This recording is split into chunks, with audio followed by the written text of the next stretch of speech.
అదే RTV app వార్తల్ని క్షణాల్లో చదివే అవకాశం ఉంటుంది. ఒక న్యూస్ పేపర్, ఒక టెలివిజన్ ఛానల్ మీ చేతుల్లో ఎప్పుడూ ఉంటాయి. రైతులందరికీ, మా కాంగ్రెస్ పార్టీ నాయకులందరికీ ఈరోజు నేను జిఎంఆర్ అన్న గారు ఇద్దరం కూడా ఇక్కడ రావడానికి కారణం ఒకటే. రైతుల కోసం ఈరోజు నీళ్లు విడుదల చేయాలి, వాళ్ళు అడగక ముందే విడుదల చేస్తే వాళ్ళు సంతోషంగా ఉంటారనే ఒక్కటే ఉద్దేశంతో అసెంబ్లీ ఉన్నా కూడా ఈరోజు మాకు ఖాళీ దొరికింది, ఫస్ట్ అదే పని చేయాలని మాట్లాడుకొని మరీ వీడికి రావడం జరిగింది. రైట్ కెనాల్, లెఫ్ట్ కెనాల్ ద్వారా ఈరోజు నీటి విడుదల అనేది జరిగింది. రైతులకి ఏదైతే ఈ ఖరీఫ్ సీజన్లో నీళ్ళు కావాలి అని లాస్ట్ టైం ఏమైందంటే రబీ సీజన్లో అప్పుడే మేము అధికారంలోకి రాగానే వాళ్ళు వచ్చి మమ్మల్ని అడిగారు, మాకు నీళ్ళు ఈసారి విడుదల చేయాలని అడిగారు.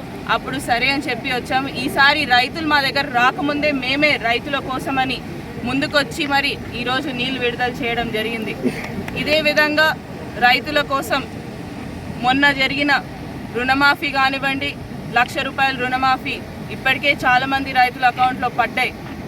ఇంకా పడని వాళ్ళు ఉన్నారు కొంతమంది, వాళ్ళని కూడా అధికారులకి స్పష్టంగా మేమందరం కూడా చెప్పినాం, అందరిది వివరాలు తీసుకోండి, వారికి కూడా చెయ్యాలి అని కూడా స్పష్టంగా వాళ్ళందరికీ కూడా తెలియజేయడం జరిగింది.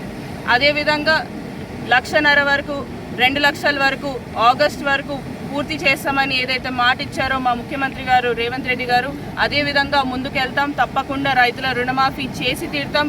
ఎవరు ఆపాలనుకున్నా కూడా ఆపలేరు అనేది కూడా మళ్ళీ స్పష్టంగా మీ అందరికి కూడా తెలియజేస్తున్నాము. అదేవిధంగా నిన్న ఏదైతే బడ్జెట్ మా ఉప ముఖ్యమంత్రి గారు ప్రవేశపెట్టారో, బట్టి విక్రమార్క గారు ప్రవేశపెట్టిన బడ్జెట్లో రైతుల కోసం పెద్దపీట వేయడం జరిగింది ఈసారి కాంగ్రెస్ ప్రభుత్వం. అదేవిధంగా మిగతా అన్నీ కూడా శాఖల వారిగా ప్రతి ఒక్క శాఖని దృష్టిలో పెట్టుకొని బడ్జెట్ కేటాయింపు అనేది చేయడం జరిగింది.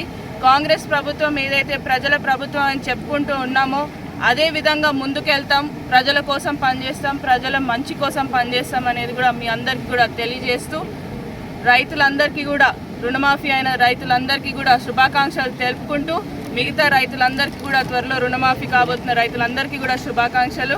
అదేవిధంగా రైతులందరూ కూడా మా కాంగ్రెస్ ప్రభుత్వానికి అండగా ఉంటారని కూడా కోరుకుంటూ ఖరీఫ్ సీజన్ గాను కోయిల్ సాగర్ గుడి ఎడమ కాలువల నుంచి ఇప్పుడే నేను, అదేవిధంగా నారాయణపేట శాసనసభ్యురాలు సోదరిమణి పర్ణికమ్మ గారు, ఈ ప్రాంత రైతాంగం, అదేవిధంగా నారాయణపేట డీసీసీ అధ్యక్షులు ప్రశాంత్ రెడ్డి గారు, DCC organise secretary Arvind Reddy గారు, మండల పార్టీ అధ్యక్షులు, కాంగ్రెస్ పార్టీ ముఖ్య నాయకులు, అదేవిధంగా ఇరిగేషన్ అధికారులు అందరం కూడా కోయిల్ సాగర్ నుంచి నీళ్లు వదలడం జరిగింది. రైతులు చాలా సంతోషం వ్యక్తం చేస్తూ ఉన్నారు. ముఖ్యంగా గతంలో ఎప్పుడు కూడా మేము కలెక్టర్ల చుట్టూ తిరిగినాక తర్వాత వచ్చి అప్పుడు నీళ్ళు వదిలేది. కానీ ఇప్పుడేమో మేము అడగకముందే మాకు నీళ్ళు ఇస్తున్నందుకు మాకు చాలా సంతోషంగా ఉందని చెప్పేసి కోయిల్ సాగర్ ఆయకట్టు రైతాంగం అంతా కూడా చాలా సంతోషం వ్యక్తం చేస్తూ ఉన్నారు.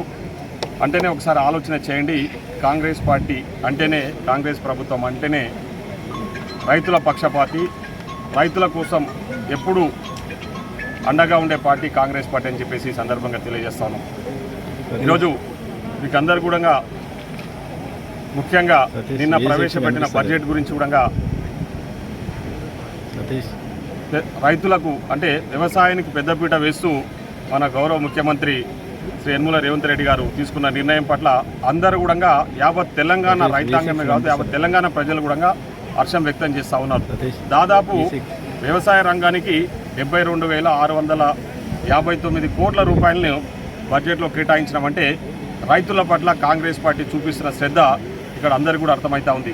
ముఖ్యంగా దాదాపు 26,000 కోట్ల రూపాయలు ఓన్లీ రైతు రుణమాఫీకి సంబంధించి, అదేవిధంగా గతంలో కాంగ్రెస్ పార్టీ గతంలో అధికారంలో ఉన్నప్పుడు ఏ విధంగా అయితే రైతులకు విత్తనాలపై సబ్సిడీ, అదేవిధంగా ప్రధానమంత్రి ఫసల్ బీమా పథకం కింద కూడా చేరుతూ ఉన్నాం. దాని కింద రైతులకు కూడా పంట నష్టపోతే పంట బీమా కూడా చెల్లించాలని చెప్పేసి ఈరోజు కాంగ్రెస్ ప్రభుత్వం నిర్ణయం తీసుకున్నది. అదే కాకుండా ఈ ఖరీఫ్ సీజన్ నుంచి సన్న రకాలు ఏవైతున్నాయో ఆ సన్న వడ్లకు అన్నిటికీ కూడా 500 రూపాయల బోనస్ ఇవ్వాలని చెప్పేసి కూడా కాంగ్రెస్ పార్టీ ఈరోజు నిర్ణయం తీసుకున్నది, కాంగ్రెస్ ప్రభుత్వం ఈరోజు నిర్ణయం తీసుకున్నది. దాని పట్ల కూడా రైతులు పెద్ద ఎత్తున హర్షం వ్యక్తం చేస్తూ ఉన్నారు. ఒక రైతాంగానికే కాదు, విద్యా వైద్యానికి అదేవిధంగా మహిళా లోకానికి కూడా పెద్దపీట వేస్తూ నిన్న బడ్జెట్లో కేటాయింపులు జరిగిన విషయాన్ని చాలామంది పెద్ద ఎత్తున హర్షం వ్యక్తం చేస్తూ ఉన్నారు, అప్రిషియేట్ చేస్తూ ఉన్నారు. ఎందుకంటే బడ్జెట్ గతంలో ప్రభుత్వాలు ఏవైతున్నాయో బడ్జెట్ మరిన్ని వీడియోస్ కోసం ఛానల్ ని సబ్స్క్రైబ్ చేయండి, లేటెస్ట్ అప్డేట్స్ కోసం వాట్సాప్ ఛానల్ ని ఫాలో చేయండి అండ్ లింక్ డిస్క్రిప్షన్ లో ఉంది.